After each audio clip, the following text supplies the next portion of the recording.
Hello friends, greetings of the day and welcome to Spardha Lines. Today we are starting with our fifth lesson, Verbs. ಕ್ರಿಯಾಪದಗಳು. ಇದು ನಮ್ಮ 5ನೇ ಪಾಠ. ಇವತ್ತು ಪ್ರಾರಂಭಿಸ್ತಾ ಇದ್ದೇವೆ. ಇವತ್ತಿನ ಈ ಪಾಠದಲ್ಲಿ ಈ ಕೆಳಗಿನ ವಿಷಯಗಳನ್ನ ಕವರ್ ಮಾಡ್ತಾ ಇದ್ದೇವೆ. ಮೊದಲನೇದಾಗಿ ವರ್ಬ್ಸ್ ಅಥವಾ ಕ್ರಿಯಾಪದಗಳು, ಟೈಪ್ಸ್ ಆಫ್ ವರ್ಬ್ಸ್ ಅದರ ವಿಧಗಳು, ಎಕ್ಸಾಂಪಲ್ಸ್ ಉದಾಹರಣೆಗಳು, exercises and also the previous year questions, ಮೊದಲ ಪ್ರಶ್ನೆ ಪತ್ರಿಕೆಯಲ್ಲಿ ಬಂದಿರುವಂತಹ ಪ್ರಶ್ನೆಗಳು. ಇವಿಷ್ಟನ್ನ ಇವತ್ತಿನ ಪಾಠದಲ್ಲಿ ಕವರ್ ಮಾಡ್ತಾ ಇದ್ದೇವೆ. ಮೊದಲನೇದಾಗಿ ಈಗಾಗಲೇ ಹೇಳಿದ ಹಾಗೆ ವರ್ಬ್ಸ್ ಅಂದ್ರೆ ಯಾವುದೇ ವಾಕ್ಯದಲ್ಲಿ ಬರುವಂತಹ ಒಂದು ಕ್ರಿಯೆಯನ್ನ ಸೂಚಿಸುವಂತಹ ಪದ ಅಥವಾ ಕ್ರಿಯಾಪದ ಅಂತ ಕನ್ನಡದಲ್ಲಿ ಕರಿತೇವೆ. ಯಾವುದೇ ಸಂಭವಿಸುವ ಸ್ಥಿತಿ ಅಥವಾ ಕ್ರಿಯೆಯನ್ನು ಇದು ಸೂಚಿಸ್ತದೆ. It describes an action in a sentence, an occurrence or state of being. So we have already covered it under parts of speech in the beginning in our first lesson. The verbs are basically divided into 2 types. ಅದರಲ್ಲಿ ಎರಡು ರೀತಿಯ verbs ಅಥವಾ ಕ್ರಿಯಾಪದಗಳಿವೆ. ಮೊದಲನೇದಾಗಿ action verbs are we call it as main verb. ಮುಖ್ಯ ಕ್ರಿಯಾಪದಗಳು ಅಂತ ಇದನ್ನು ಕರಿತೇವೆ. ಇದು ಯಾವುದೇ ವಾಕ್ಯದಲ್ಲಿ ಬರುವಂತಹ ಮುಖ್ಯವಾದ ಒಂದು ಕ್ರಿಯೆಯನ್ನ ಸೂಚಿಸ್ತದೆ. ಉದಾಹರಣೆಗೆ, ಶಿ ರನ್ಸ್ ಎವ್ರಿ ಮಾರ್ನಿಂಗ್. ಈ ವಾಕ್ಯದಲ್ಲಿ ರನ್ಸ್ ಅಥವಾ ಓಡುವುದು ಇದು ಮುಖ್ಯವಾದ ಕ್ರಿಯೆ. So runs becomes the main verb here. The second sentence, I am eating breakfast now. So eating, this is the main action there. Tinnu, idu mukhyavada kriye. So eating becomes the main action. And the next one, they danced all night long. So danced, nritya madudu, idu main verb. Now the second type is auxiliary verb. We call it also as helping verbs. Sahayaka kriyapadagalu anta ivanna kariteve ನಾವು. They always come before the main verb. ಅದು ಯಾವಾಗಲೂ ಒಂದು ಮುಖ್ಯ main verb ಇಂದ ಮೊದಲು ಬರುತ್ತೆ ಒಂದು ವಾಕ್ಯದಲ್ಲಿ. And it is in a sentence to form a verb phrase. Verb phrase ಅನ್ನ ಇದು ತಯಾರು ಮಾಡುತ್ತೆ. Verb phrase ಅಂದ್ರೆ in English language any phrase, ಒಂದು ಫ್ರೇಸ್ ಅಂದ್ರೆ 2 ಅಥವಾ 2ಕ್ಕಿಂತ ಹೆಚ್ಚು ಶಬ್ದಗಳನ್ನ ಜೊತೆಯಾಗಿ ಹೇಳೋದಕ್ಕೆ ನಾವು ಫ್ರೇಸ್ ಅಂತ ಕರಿತೇವೆ. So verb phrase is nothing but there should be 2 parts in the action word. 2 ಭಾಗಗಳಿದ್ರೆ, ಒಂದು ಕ್ರಿಯಾಪದದಲ್ಲಿ 2 ಭಾಗಗಳಿರೋದನ್ನ ನಾವು ವರ್ಬ್ ಫ್ರೇಸ್ ಅಂತ ಕರಿತೇವೆ. For example, I am eating food ಅಂದ್ರೆ ಆಮ್ ಮತ್ತು ಈಟಿಂಗ್ ಅದ್ರ ಜೊತೆಯಾಗಿ ಆಮ್ ಈಟಿಂಗ್ ಅನ್ನೋದು ಒಂದು ವರ್ಬ್ ಆಗತ್ತೆ. ಅಲ್ಲಿ ಈಟಿಂಗ್ ಅನ್ನೋದು ಮುಖ್ಯ ಆಕ್ಷನ್ ಆದ್ರೆ, ತಿನ್ನೋದು ಅನ್ನೋದು ಮುಖ್ಯ ಆಕ್ಷನ್ ಆದ್ರೆ, ಮೇನ್ ವರ್ಬ್ ಆದ್ರೆ, ಈ ಆಮ್ ಈಟಿಂಗ್, ಆಮ್ ಅನ್ನೋದು is a helping verb. So it can convey different tenses. ಮುಖ್ಯವಾಗಿ ಯಾಕೆ ಹೆಲ್ಪಿಂಗ್ ವರ್ಬ್ ಅನ್ನು ಉಪಯೋಗಿಸ್ತೇವೆ ಅಂದ್ರೆ, ನಾವು ಯಾವುದೇ ಟೆನ್ಸ್ ಅನ್ನ ಹೇಳೋದಕ್ಕೆ, ಅದು is it in the past tense, present tense or future, ಭೂತಕಾಲದಲ್ಲಿ, ಭವಿಷ್ಯತ್ ಕಾಲದಲ್ಲಿ, ವರ್ತಮಾನ ಕಾಲದಲ್ಲಿ ಇದೆಯಾ ಅಂತ ತೋರಿಸೋದಕ್ಕೆ we use helping verb. I am eating ಅಂದ್ರೆ ನಾನು ಈಗ ತಿಂತಾ ಇದ್ದೇನೆ, ವರ್ತಮಾನ ಕಾಲ, present tense. If I say I ate, I had been eating, ನಾನು ಮೊದಲು ತಿಂತಾ ಇದ್ದೆ, ಅದು ಭೂತಕಾಲವನ್ನ ಆರ್ ಪಾಸ್ಟ್ ಟೆನ್ಸ್ ಅನ್ನ ತೋರಿಸುತ್ತೆ. It can also convey the moods. Moods ಅಂದ್ರೆ ಯಾವುದೇ ಮನಸ್ಥಿತಿಯನ್ನ ಇದು ತೋರಿಸಬಹುದು, ಅಥವಾ ಎನಿ ಅದರ್ ನ್ಯೂಆನ್ಸಸ್, ಇತರ ಸೂಕ್ಷ್ಮ ವ್ಯತ್ಯಾಸಗಳನ್ನು ತೋರಿಸೋದಕ್ಕೆ ನಾವು ಈ ರೀತಿಯ ಆಕ್ಸಿಲರಿ ವರ್ಬ್ಸ್ ಅನ್ನ ಉಪಯೋಗಿಸ್ತೇವೆ. ಉದಾಹರಣೆಗೆ, ಇಂಗ್ಲಿಷ್ ನಲ್ಲಿ ಆಕ್ಸಿಲರಿ ವರ್ಬ್ಸ್ ಅನ್ನ ಮತ್ತೆ ಹಲವು ಭಾಗಗಳಾಗಿ ವಿಭಾಗಿಸಬಹುದು. ಮೊದಲನೇದಾಗಿ ಬಿ ವರ್ಬ್ಸ್. ಬಿ ವರ್ಬ್ಸ್ ಅಂದ್ರೆ ಬಿ ಅನ್ನೋದು ಒಂದೇ ಶಬ್ದ ಅಲ್ಲ. Be verbs include am, is, are, was, were, ಈ ಎಲ್ಲಾ ರೀತಿಯ ಶಬ್ದಗಳನ್ನ, ಹೆಲ್ಪಿಂಗ್ ವರ್ಬ್ಸ್ ಅನ್ನ ನಾವು ಬಿ ವರ್ಬ್ಸ್ ಅಂತ ಕರಿತೇವೆ. The next group is have verbs. ಇದು ಮತ್ತೊಂದು ವಿಭಾಗ, group. It can have 3 words: have, has R had. Next one is do verbs: do, did or does. So the same way we have another type called modal auxiliaries, something like will, would, shall, should, can, could, may, might. All these words come under another category called modal auxiliaries. ಹೀಗೆ ಇವಿಷ್ಟನ್ನ be form ಇರ್ಬೋದು, have form ಇರ್ಬೋದು, do form ಇರ್ಬೋದು, ಅಥವಾ modal auxiliary ಇರ್ಬೋದು. ಇವೆಲ್ಲವನ್ನ ಜೊತೆಯಾಗಿ ನಾವು helping verbs or auxiliary verb ಅಂತ ಕರಿತೇವೆ. ಕೆಲವು ಉದಾಹರಣೆಗಳನ್ನು ಹೇಳಬೇಕಾದ್ರೆ, she has taken my book. ಅಲ್ಲಿ ಟೇಕನ್ ಅನ್ನೋ ಒಂದು ಮುಖ್ಯ ಆಕ್ಷನ್ ಅಲ್ಲಿ ಕ್ರಿಯೆ ಆಗಿರತ್ತೆ, ಮೇನ್ ವರ್ಬ್. ಶಿ ಹ್ಯಾಸ್ ಅನ್ನೋದು, ಹ್ಯಾಸ್ ಇಲ್ಲಿ helping verb. In another sentence, for example, I will go to school. I will go to, will ಗೋ ಅನ್ನೋದು ಇಲ್ಲಿ main, it is a verb there. Go ಅನ್ನೋದು main action, main verb there, and will becomes the helping verb or auxiliary verb. Now moving on to some more examples here. She is singing beautifully. So singing is the main action, is the helping verb. They have visited us before. ಅವರು ನಮ್ಮನ್ನ ಮೊದಲೇ ಭೇಟಿ ಮಾಡಿದ್ದಾರೆ. ಭೇಟಿ or visit is the main verb here and have becomes the auxiliary verb. And the next one, he should have written a book. ಅವನೊಂದು ಪುಸ್ತಕವನ್ನ ಬರೆಯಬೇಕಿತ್ತು. ಬರೆಯುವುದು, writing is the main action here and would have or should have becomes the helping verb or auxiliary verb. As I already said, one of the categories of auxiliary verb is modal auxiliary. We will see modal auxiliary in little more detail. ನಾವು modal auxiliary ಅನ್ನ ಇನ್ನೂ ಸ್ವಲ್ಪ ಆಳವಾಗಿ ನೋಡ್ಕೊಳ್ಳೋಣ. Now these modal auxiliaries are type of helping verbs. They express various meanings such as ability, ಒಂದು ಸಾಮರ್ಥ್ಯದ ಬಗ್ಗೆ ಅದು ಮಾತಾಡಬಹುದು, ಅಥವಾ it can talk about a possibility, ಸಾಧ್ಯತೆಯ ಬಗ್ಗೆ ಮಾತಾಡಬಹುದು, ಪರ್ಮಿಷನ್ ಅಂದ್ರೆ ಅನುಮತಿಯ ಬಗ್ಗೆ ಮಾತಾಡಬಹುದು, ಆಬ್ಲಿಗೇಷನ್ ಬಾಧ್ಯತೆಯ ಬಗ್ಗೆ ಮಾತಾಡಬಹುದು, ಅಥವಾ ಅಡ್ವೈಸ್ ಸಲಹೆ ಸೂಚನೆಗಳ ಬಗ್ಗೆ ಮಾತಾಡಬಹುದು. ಇವೆಲ್ಲವನ್ನ ಸೂಚಿಸೋದಕ್ಕೆ ನಾವು ಮಾಡೆಲ್ ಆಕ್ಸಿಲರೀಸ್ ಅನ್ನು ಉಪಯೋಗಿಸ್ತೇವೆ. There are several modal auxiliaries are there. English ಭಾಷೆಯಲ್ಲಿ ಬರುವ ಮಾಡೆಲ್ ಆಕ್ಸಿಲರಿಗಳು ಇವು. ಒಂದು can, could, shall, should, will, would, may, might and must. ಇದಿಷ್ಟು ಇಂಗ್ಲಿಷ್ ನಲ್ಲಿ ಬರುವಂತಹ ಮಾಡೆಲ್ ಆಕ್ಸಿಲರೀಸ್. ಇನ್ನು ಈ ಆಕ್ಸಿಲರಿ ವರ್ಬ್ ಗಳನ್ನ ಮಾಡೆಲ್ ಆಕ್ಸಿಲರಿಗಳನ್ನ ಯಾವ ಕಾರಣಕ್ಕೆ ಉಪಯೋಗಿಸ್ತೇವೆ ಅಂತ ನೋಡೋಣ. ಮೊದಲನೇದಾಗಿ can and could, these two words are use to express ability. ಒಂದು ಸಾಮರ್ಥ್ಯದ ಬಗ್ಗೆ ಮಾತಾಡೋದಕ್ಕೆ ನಾವು ಕ್ಯಾನ್ ಅಥವಾ ಕುಡ್ ಅನ್ನೋ ಶಬ್ದಗಳನ್ನು ಉಪಯೋಗಿಸ್ತೇವೆ. ಐ ಕ್ಯಾನ್ ಸ್ಪೀಕ್ ಸ್ಪ್ಯಾನಿಷ್, ನಾನು ಸ್ಪ್ಯಾನಿಷ್ ಭಾಷೆಯನ್ನ ಮಾತನಾಡಬಲ್ಲೆ. ನನ್ನ ಎಬಿಲಿಟಿ, ಅದು ನನ್ನ ಸಾಮರ್ಥ್ಯ, ಅದನ್ನು ತೋರಿಸೋದಕ್ಕೋಸ್ಕರ we use the words like can. That is a helping verb and modal auxiliary. Now the second one is there are words like may, might and could. These words are use to express possibility, ಸಾಧ್ಯತೆಯನ್ನು ತಿಳಿಸ್ಕೊಡೋದಕ್ಕೆ ಈ ವಿಷಯಗಳನ್ನು ಉಪಯೋಗಿಸ್ತೇವೆ. For example, it may rain tomorrow, ನಾಳೆ ಮಳೆ ಬರಲೂಬಹುದು, ಬರದೆಯೂ ಇರಬಹುದು. ಆ ರೀತಿಯ ಒಂದು ಸಾಧ್ಯತೆಯನ್ನು ತೋರಿಸೋದಕ್ಕೆ ನಾವು we use this words like may, might or could. Now the next one is something again may or can. ಈ ರೀತಿಯ ಮಾಡೆಲ್ ಆಕ್ಸಿಲರಿಗಳನ್ನ ಅನುಮತಿ ಕೇಳೋದಕ್ಕೆ or for permission we use. For example, may I borrow your pen, ನಾನ್ ನಿಮ್ಮ pen ಅನ್ನ ತೆಗೆದುಕೊಳ್ಬಹುದೇ. Can I enter in to the class, ನಾನು ಕ್ಲಾಸಿಗೆ ಬರಬಹುದೇ. ಆ ರೀತಿಯ ಅನುಮತಿಯನ್ನ ಕೇಳೋದಕ್ಕೆ ನಾವು ಈ ರೀತಿಯ ಮಾಡೆಲ್ ಆಕ್ಸಿಲರೀಸ್ ಅನ್ನು ಉಪಯೋಗಿಸ್ತೇವೆ. ಇನ್ನು ಮುಂದೆ must and have to, these words are use to express obligation. ಕಡ್ಡಾಯವಾಗಿ ಮಾಡೋದನ್ನ ತೋರಿಸೋದಕ್ಕೆ ನಾವು ಈ ರೀತಿಯ ಶಬ್ದಗಳನ್ನು ಉಪಯೋಗಿಸ್ತೇವೆ. I must finish my homework tonight, ನಾನು ಇವತ್ತು ರಾತ್ರಿ ನನ್ನ ಹೋಮ್ವರ್ಕ್ ಅನ್ನ ಮುಗಿಸಲೇಬೇಕು. ಕಡ್ಡಾಯವಾಗಿ ಮಾಡುವ ಪದಗಳಿಗೆ ನಾವು ಆ ರೀತಿಯ ಶಬ್ದಗಳನ್ನ ಉಪಯೋಗಿಸ್ತೇವೆ. And the last one is should or ought to. ಈ ರೀತಿಯ ಶಬ್ದಗಳನ್ನ, ಆಕ್ಸಿಲರಿಗಳನ್ನ ಅಡ್ವೈಸ್ ಆರ್ ಫಾರ್ ಸಲಹೆ ಕೊಡೋದಕ್ಕೆ ನಾವು ಉಪಯೋಗಿಸ್ತೇವೆ. For example, here you should take rest if you are not feeling well. ನಿಮಗೆ ಆರೋಗ್ಯ ಸರಿ ಇರದಿದ್ರೆ ನೀವು ವಿಶ್ರಾಂತಿ ತೆಗೆದುಕೊಳ್ಬೇಕು. So you should take rest, ಈ ರೀತಿಯ ಸಲಹೆಗಳನ್ನ ಕೊಡಬಹುದು. ಅವಷ್ಟು ಮಾಡೆಲ್ ಆಕ್ಸಿಲರೀಸ್ ಗಳ ಬಗ್ಗೆ ಮಾತಾಡಿದ್ದೇವೆ, ಹೆಲ್ಪಿಂಗ್ ವರ್ಬ್ ಗಳ ಬಗ್ಗೆ ಮಾತಾಡಿದ್ದೇವೆ. ಇನ್ನು ಕ್ರಿಯಾಪದದಲ್ಲಿ ಬರುವ ಇನ್ನೊಂದು ರೀತಿಯ ವಿಭಾಗಗಳನ್ನ ನೋಡೋಣ, ಇನ್ನೊಂದು ರೀತಿಯ ವಿಧವನ್ನ ನೋಡೋಣ. Transitive and intransitive verbs. ಕನ್ನಡದಲ್ಲಿ ಅದನ್ನ ಸಕರ್ಮಕ ಮತ್ತು ಅಸ್ಥಿರ ಕ್ರಿಯಾಪದಗಳು ಅಂತ ಕರಿಬಹುದು, ಆದ್ರೆ ಅಷ್ಟೊಂದು ಉಪಯೋಗದಲ್ಲಿ ಇಲ್ಲದ ಶಬ್ದಗಳಿವು.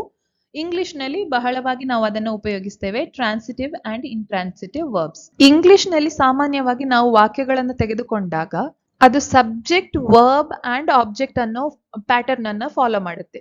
ಉದಾಹರಣೆಗೆ, ಐ ಗೋ ಟು ಕಾಲೇಜ್ ಅಂದ್ರೆ ನಾನು ಕಾಲೇಜಿಗೆ ಹೋಗುತ್ತೇನೆ. ಅಲ್ಲಿ ಐ ಅನ್ನೋದು ಸಬ್ಜೆಕ್ಟ್, ಗೋ ಅನ್ನೋದು ವರ್ಬ್ ಆಗುತ್ತೆ, ಟು ಕಾಲೇಜ್ ಅದನ್ನು ಆಬ್ಜೆಕ್ಟ್ ಅಂತ ಹೇಳ್ಬಹುದು. ಅಥವಾ ಇನ್ನೊಂದು ಉದಾಹರಣೆ ಹೇಳೋದಾದ್ರೆ, ಐ ಏಟ್ ಅ ಮ್ಯಾಂಗೋ. ಇಲ್ಲಿ ಐ ಅನ್ನೋದು ಸಬ್ಜೆಕ್ಟ್, ಏಟ್ ಅನ್ನೋದು ವರ್ಬ್ ಕ್ರಿಯಾಪದ, ಅ ಮ್ಯಾಂಗೋ ಅನ್ನೋದು ಆಬ್ಜೆಕ್ಟ್. ಅದನ್ನೇ ನಾವು ಕನ್ನಡದಲ್ಲಿ ಹೇಳೋದಾದ್ರೆ, ನಾನೊಂದು ಮಾವಿನ ಹಣ್ಣನ್ನು ತಿಂದೆ. ಈ ಸಬ್ಜೆಕ್ಟ್, ವರ್ಬ್, ಆಬ್ಜೆಕ್ಟ್ ಅನ್ನೋ ಪ್ಯಾಟರ್ನ್ ಅನ್ನ ಕನ್ನಡದಲ್ಲಿ ಅಥವಾ ಬೇರೆ ಯಾವುದೇ ಭಾಷೆಯಲ್ಲಿ ಅದನ್ನ ಇಂಡಿಯನ್ ಲ್ಯಾಂಗ್ವೇಜಸ್ ಅಲ್ಲಿ ನಾವು ಫಾಲೋ ಮಾಡೋದಿಲ್ಲ.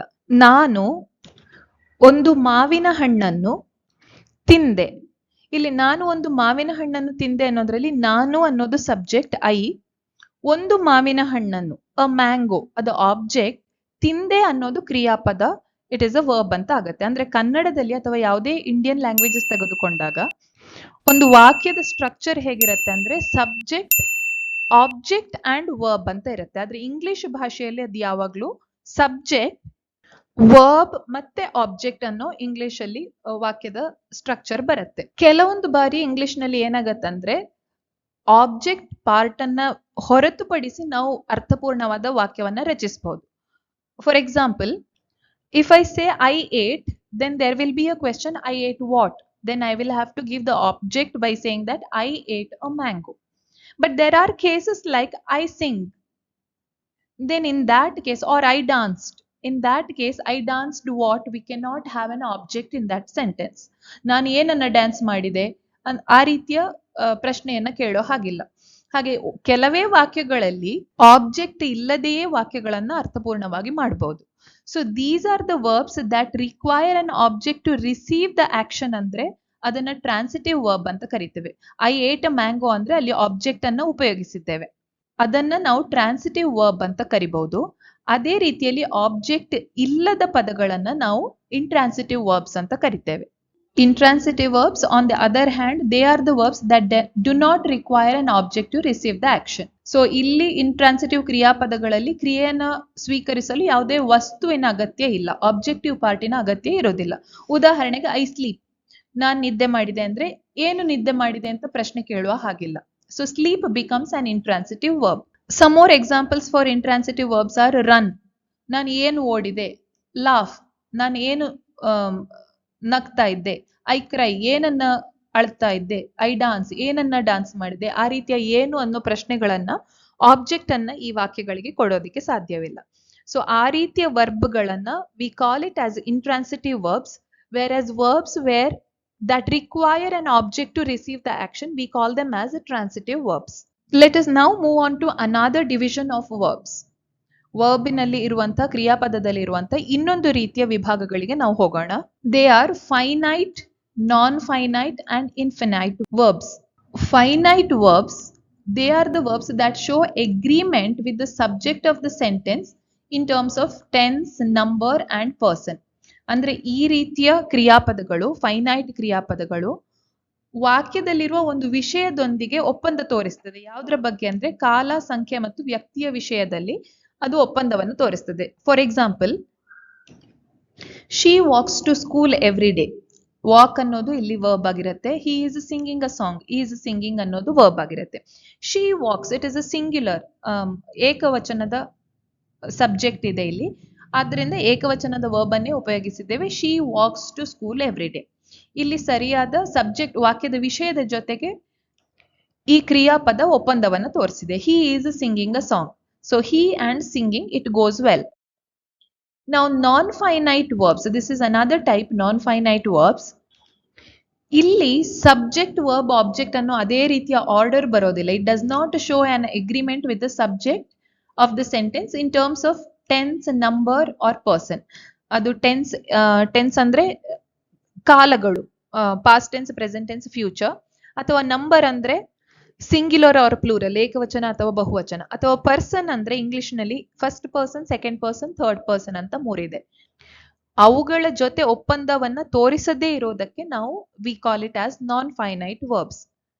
ಉದಾಹರಣೆ ಜೊತೆ ನೋಡೋಣ, ಆವಾಗ ಇನ್ನು clear you can get it clearly, understand it clearly. Walking is a good exercise, ನಡೆಯುವುದು ಒಂದು ಒಳ್ಳೆ ವ್ಯಾಯಾಮ.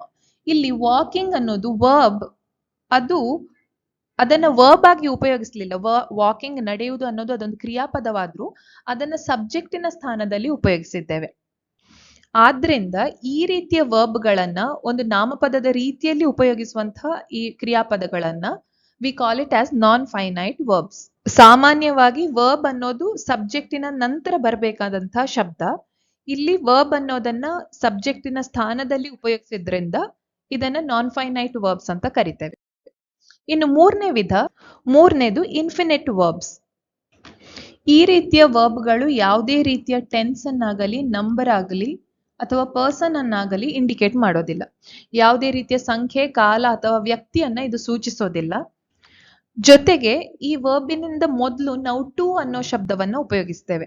ಉದಾಹರಣೆಗೆ, he wants to dance.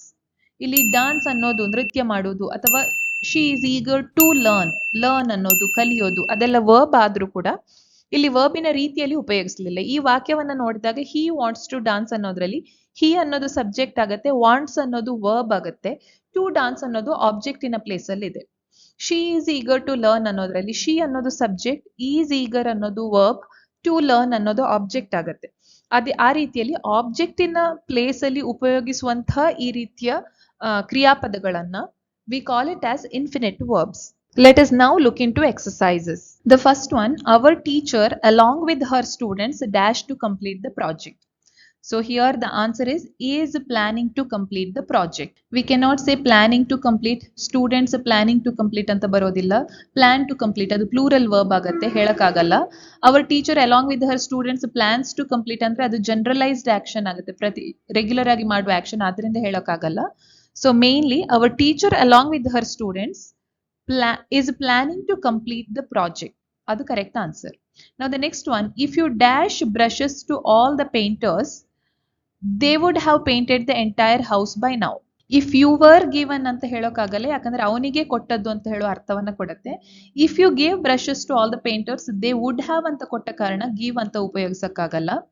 They would have painted the entire house by now ಅಂದ್ರೆ ಇಷ್ಟರಲ್ಲಿ ಅವ್ರು ಈಗಾಗಲೇ ಸಂಪೂರ್ಣ ಮನೆಯನ್ನ ಪೇಂಟ್ ಮಾಡಿ ಮುಗಿಸ್ತಿದ್ರು ಅನ್ನೋ ಅರ್ಥ. ನೀವು ಪೇಂಟರ್ಸ್ಗೆ ಬ್ರಷ್ ಗಳನ್ನ ಕೊಟ್ಟರೆ ಇಷ್ಟರಲ್ಲಿ ಅವರು ಪೇಂಟ್ ಮಾಡಿ ಮುಗಿಸ್ತಿದ್ರು ಅಂತ ಹೇಳಕ್ ಆಗಲ್ಲ, ಅದರಿಂದ we can not use give. Now the next one is if you have given ಅಂತ ಉಪಯೋಗಿಸಕ್ಕಾಗಲ್ಲ. ಇಷ್ಟರಲ್ಲೇ ಕೊಟ್ಟಿರ್ತಿದ್ರೆ ಅಂತ ಪಾಸ್ಟ್ ಟೆನ್ಸ್ ಬರ್ಬೇಕಾದ್ರಿಂದ answer is if you had given brushes to all the painters, they would have painted the entire house by now ಅಂತ answer ಬರುತ್ತೆ. ನೀವು ಕೊಟ್ಟಿರುತ್ತಿದ್ರೆ ಅಂತ ಪಾಸ್ಟ್ ಟೆನ್ಸ್ ಅನ್ನು ಉಪಯೋಗಿಸಬೇಕಾಗತ್ತೆ. Now the third one, he advised me to consult a dentist. Identify the transitive verb in this sentence. ಈಗಾಗಲೇ ಹೇಳಿದಾಗೆ transitive verbs ಅಂದ್ರೆ ಏನು? Transitive verb ಅಂದ್ರೆ it is a verb that has to have an object. ಇಲ್ಲಿ he advised me ಅನ್ನೋದ್ರಲ್ಲಿ ಯಾವ ವರ್ಬಿಗೆ object ಇದೆ? ಇಲ್ಲಿ ಎರಡು ವರ್ಬ್ಗಳು ಇವೆ ಅಂತ ನಾವು ತಗೊಳ್ಬಹುದು. ಒಂದನೇದು ಅಡ್ವೈಸ್ ಅನ್ನೋದು ಒಂದು ಕ್ರಿಯಾಪದ, ಟು ಕನ್ಸಲ್ಟ್ ಅನ್ನೋದು ಇನ್ನೊಂದು ಕ್ರಿಯಾಪದ. ಈ ಎರಡರಲ್ಲಿ ಯಾವುದು ಕ್ರಿಯಾಪದ ಟ್ರಾನ್ಸಿಟಿವ್ ವರ್ಬ್ ಅನ್ನೋದನ್ನ ನಾವು ಐಡೆಂಟಿಫೈ ಮಾಡ್ಬೇಕು. ಆದ್ರಿಂದ ಆನ್ಸರ್ ಹಿ ಅನ್ನೋದು ಸಾಧ್ಯ ಇಲ್ಲ, ಆನ್ಸರ್ ಅಲ್ಲ.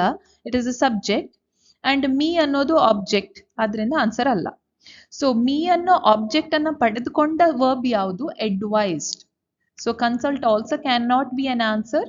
So advised is the right answer. To consult ಅನ್ನೋದು ಇಲ್ಲಿ ಇನ್ಫಿನಿಟ್ ವರ್ಬ್ ಆಗುತ್ತೆ, ಆದ್ರಿಂದ advised ಅನ್ನೋದು ಇಲ್ಲಿ correct answer. Now the fourth one, dash you lift this heavy bag. ಅಲ್ಲಿ ಕರೆಕ್ಟ್ ಮಾಡೆಲ್ ಆಕ್ಸಿಲರಿ ಅನ್ನ ಚೂಸ್ ಮಾಡ್ಬೇಕಾಗತ್ತೆ. ವಿಲ್ ಯು ಹೇಳಕ್ ಆಗಲ್ಲ, ಬಿಕಾಸ್ ಹೆವಿ ಬ್ಯಾಗ್ ಅಂತ ಕೊಟ್ಟಿದ್ದಾರೆ, ಅದು ಒಬ್ಬರ ಎಬಿಲಿಟಿ ಅನ್ನ ಸೂಚಿಸೋ ಪದ. ಎಬಿಲಿಟಿಗೆ ನಾವು ಉಪಯೋಗಿಸೋದು ಕ್ಯಾನ್ ಅನ್ನೋ ಶಬ್ದ ಅಂತ ಈಗಾಗಲೇ ಹೇಳಿದ್ದೇವೆ. Can or could it should be. So we cannot use will, we cannot use may, we cannot use shall. So the right answer is can. Can you lift this heavy bag? Fifth one, the street dogs dash growing in number day by day. Ili street dogs anta kottidare, adu plural word, so we cannot say street dogs have growing is wrong answer. Street dogs is and has both are actually singular verbs. So the correct answer is the street dogs are growing in number day by day. Let's dash your friendly for the wedding. Sorry, adu vakya let's dash your friends for the wedding anta agbeku. Friends, not friendly, friends. Let us invited anta ಹೇಳೋದಕ್ಕೆ ಸಾಧ್ಯ ಇಲ್ಲ. Let us inviting ಅಂದ್ರೆ continuous action ಹೇಳಕ್ಕಾಗಲ್ಲ. Let's we will invite ಅಂತ ಹೇಳಕ್ಕಾಗಲ್ಲ. Let us ಅನ್ನೋದು already future, ಆದ್ರಿಂದ let us invite your friends for the wedding is the correct answer. Why dash my sister get vegetables instead of me. ನನ್ನ ಬದಲು ಯಾಕೆ ನನ್ನ ಅಕ್ಕ ತರಕಾರಿಗಳನ್ನ ತರಬಾರದು ಅಂತ ಮೀನಿಂಗ್ ಆಫ್ ಇಟ್. ಯಾಕೆ ತರಬಾರದು ಅಂತ ಕೇಳ್ಬೇಕಿದ್ರೆ it should have a negative word. So why can't my sister get vegetables instead of me. ಇಲ್ಲಿ ಕುಡ್, ಮೈಟ್, ಮೇ ಇದೆಲ್ಲ positive words, so it has to be why can't my sister. The next one is the police warned them not to drink and drive. ಇಲ್ಲಿ police ಅನ್ನೋದು subject, warned ಅನ್ನೋದು ಒಂದು verb, them ಅನ್ನೋದು object ಆಗತ್ತೆ, to drink and drive ಅನ್ನೋದು ಇನ್ನೊಂದು verb ಆಗತ್ತೆ. ಇಲ್ಲಿ underlined word to drink and drive ಅನ್ನೋದು ಯಾವ ರೀತಿಯ ವರ್ಬ್ ಅಂತ ಹೇಳ್ಬೇಕು. ಇಲ್ಲಿ ಟು ಡ್ರಿಂಕ್ ಅಂಡ್ ಟು ಅನ್ನೋ ಪದವನ್ನ ಯೂಸ್ ಮಾಡಿದ ತಕ್ಷಣ ಅದು ಯಾವಾಗ್ಲೂ ಈಗಾಗಲೇ ಹೇಳಿದ ಹಾಗೆ ಇನ್ಫಿನಿಟ್ ವರ್ಬ್ ಆಗಿರತ್ತೆ. So answer is D. The next one, ninth one is Shreya works hard to become a scientist. ಇಲ್ಲಿ works ಅನ್ನೋದನ್ನ ಅಂಡರ್ಲೈನ್ ಮಾಡಲಾಗಿದೆ. This verb basically shows agreement with the subject in terms of its tense. ಅದರಿಂದ Shreya works. Number ಅಲ್ಲಿ Shreya ಅನ್ನೋದು singular, works ಅನ್ನೋದು singular. So since it shows agreement with the subject, we call it as finite verb. Finite verb. And the last one, Rakesh dash to gym every Sunday. It is routine action. He goes to gym every Sunday. That is the correct answer. So let us now look into some of the previous year questions. The first one is the dowry will soon be a thing of the past in our country. Disagree ಮಾಡಬೇಕಿದ್ರೆ ಅದನ್ನು ಒಪ್ಪಿಲ್ಲ ಅಂದ್ರೆ ನಾವು ಯಾವುದನ್ನು ಉಪಯೋಗಿಸ್ತೇವೆ? No it cannot, no it won't, no it does not, no it has not. So the answer is no, it won't, because will is the modal auxiliary used here. So the same modal auxiliary should be in the answer also. No, it will not. Will not anna joteyagi we call it as won't. Now the second question is, it injures the girl's self-respect, puts her family to great financial strain, and it debases the man's attitude towards his wife. You are requested to agree here. ಇಲ್ಲಿ injures ಅನ್ನೋದು verb ಆಗಿರುತ್ತೆ. has ಅನ್ನೋ modal auxiliary ಅನ್ನು ಉಪಯೋಗಿಸಿಲ್ಲ. can ಅನ್ನೋ modal auxiliary ಅನ್ನು ಉಪಯೋಗಿಸಿಲ್ಲ. ಅದರಿಂದ ಇದೆರಡು ಉತ್ತರ ಆಗಿರೋ ಸಾಧ್ಯತೆ ಇಲ್ಲ. it is ಅನ್ನೋದು be modal auxiliary ಅನ್ನು ಉಪಯೋಗಿಸಿಲ್ಲ ಇಲ್ಲಿ. ಆದ್ದರಿಂದ we are left with it does ಅನ್ನೋದು. Yes, it does. Whenever there is no modal auxiliary or whenever there is no helping verb or auxiliary used, we use the word do, did or does. So here the option is the first one. Yes, it does. Now the next one, what about parents, politicians and officials? Should they also behave properly? Our work is to agree to that. If you choose the first one, no, they cannot, we are disagreeing. So that cannot be an answer. And here should they, the modal auxiliary used here is should. So answer should be yes, they should. Fourth one is the answer. With this, we are done with our fifth lesson, verbs. I hope you have understood. Thank you.